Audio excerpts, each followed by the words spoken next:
I have a very controversial take.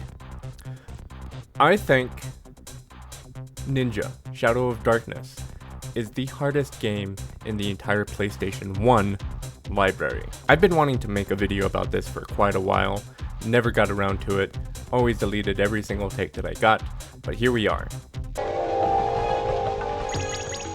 Oh yeah, there it is. I'm gonna take some damage.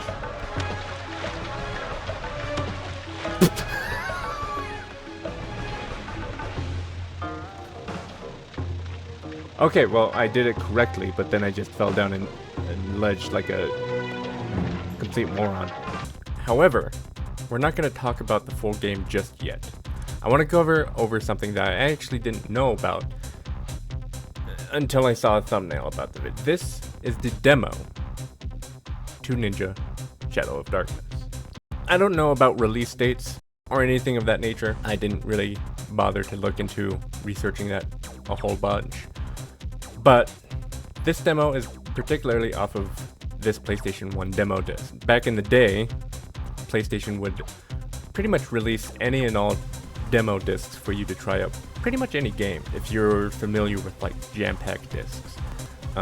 That's basically what these are. But yeah, that's what we're doing here today.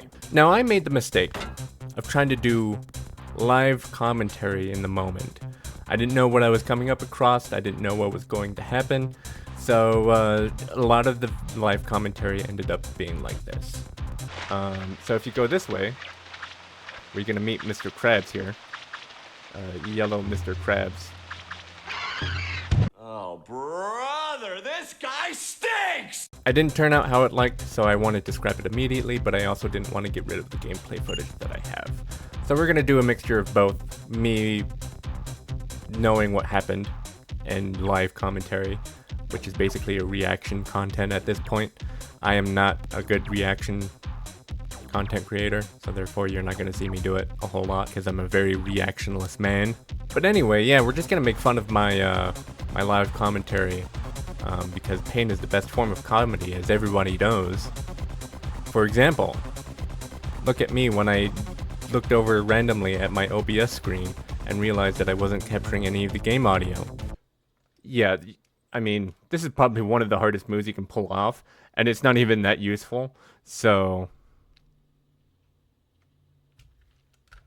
very hilarious. Stinks! So let's take a deep dive into the demo of the hardest game on the PS1 platform. For context, I've played the full game prior to playing the demo.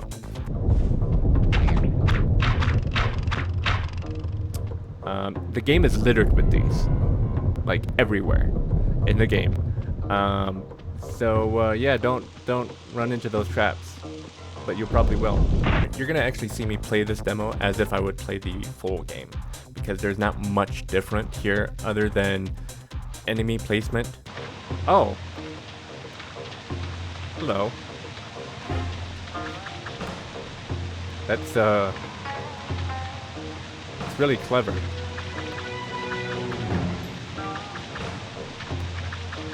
Oh, and he's going into the chest too. And some control schemes that are slightly different. Otherwise, it's the same game. But I just wanted to see what this demo had to offer, because I think much of early content development that showcases, especially in the 90s, I think that stuff is pretty interesting to see how games were developed, even before the popular rise of early access. Just seeing different versions of games before the official game release is quite interesting to me. Anyway,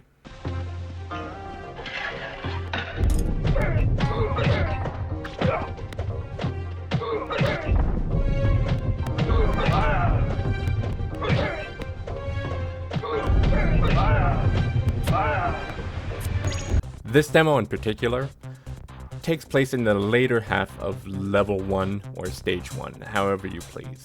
And I'll cover this in the full video whenever I decide to get to that. Right off the bat, I start off by trying to pull off the backflip kick. Why do I want to pull off the backflip kick? Because I think it's funny. Also to show you that it's completely useless to use because this is an animation-based combat game. This is an animation combat-based game, so the faster you hit, the more likely you are the faster you are to kill the enemy.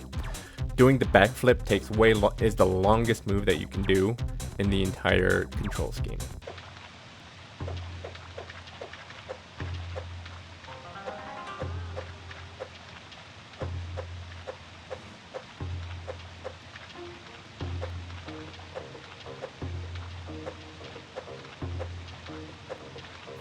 But they removed it from the demo. It is quite literally impossible to pull this move off. So for now, I won't explain how to pull off the backflip kick. Next, the controls. This game is very weird when it comes to its movement. This game only uses the D-pad of the controller for its movement controls. If you were to, say, bring the DualShock, which is the first controller that had the left stick and the right stick, and you turn on the analog button, which is what you would have to do to turn on the analog sticks essentially, the game would literally prevent you from playing the game. Like, I think it was programmed in for you to, if you were to turn on that button, I'm convinced that it would just stop you from playing. Like, you can't move at all, you can't jump, you can't kick, you can't do anything, which is very weird. That makes movement really hard to perform in this game. This game kind of goes from a trimetric perspective, kind of like Hades, to a regular third-person perspective, and it just constantly changes. In fact, sometimes you go to a 2D perspective where you're playing just a regular platformer. It's quite perplexing, and that unfortunately messes with the movement controls a lot. This put developers in a tight spot, I'm pretty sure, and pretty much had to include a mechanic in the full game that prevents you from falling off of cliffs, into pits, etc, etc. And why I think they had to do that was primarily because of this demo. This mechanic was not in the demo, and it became very prevalent to me that they had to make that change in the game. Now, to you, it might just seem like I just waltzed right off the edge, but that was actually very intentional for me to walk in that direction. Also, it should be noted that in the control scheme of the demo, there is a button that says step. That is basically you slowing down your movement to just a walk. You see, if you were just to press the D-pad, you would just be running in any direction, willy-nilly. But if you press that button, it puts you into a walk. And I was playing this like it was the full game, knowingly pressing that button, thinking out of habit that I wasn't going to fall off the edge because I was pressing that button. That's my safety button. Except you have the ability to walk. 12 seconds later. What's also quite interesting, I'm pretty sure it's just because it's the demo. We didn't lose anything.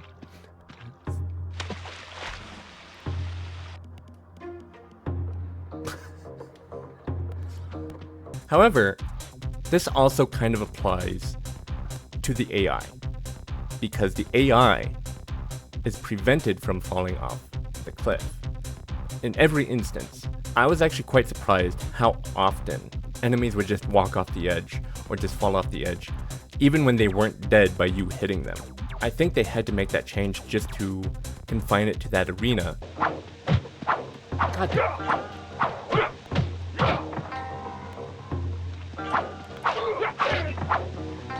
Hey! Wanna see something cool?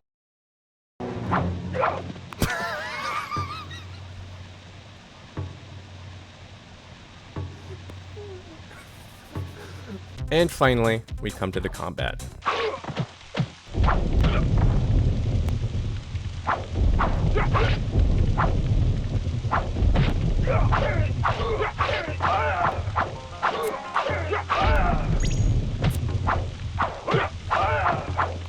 Let's say, for example, this demo ended up being the full release, along with the actual full release of the game, and compared them side by side.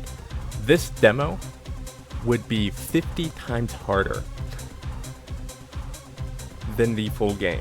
Never mind that, they didn't include a block, or, you would just walk off the edge.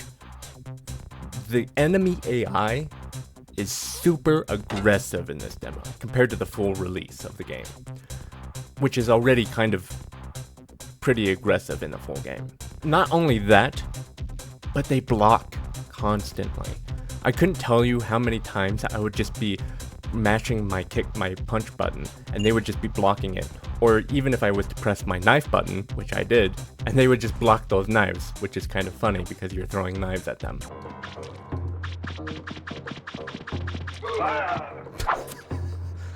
That works too. They somehow managed to pull off this super quick counter that just pretty much leaves you defenseless, and then they pull a full combo on you. It is absolutely chaotic. And of course, there's the boss. No, there's no way. Do you think we're gonna face him? Let's see.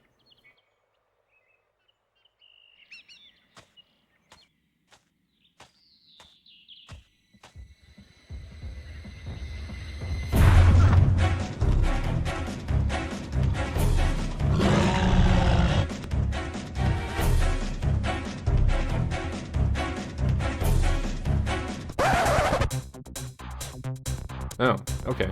I guess that's it.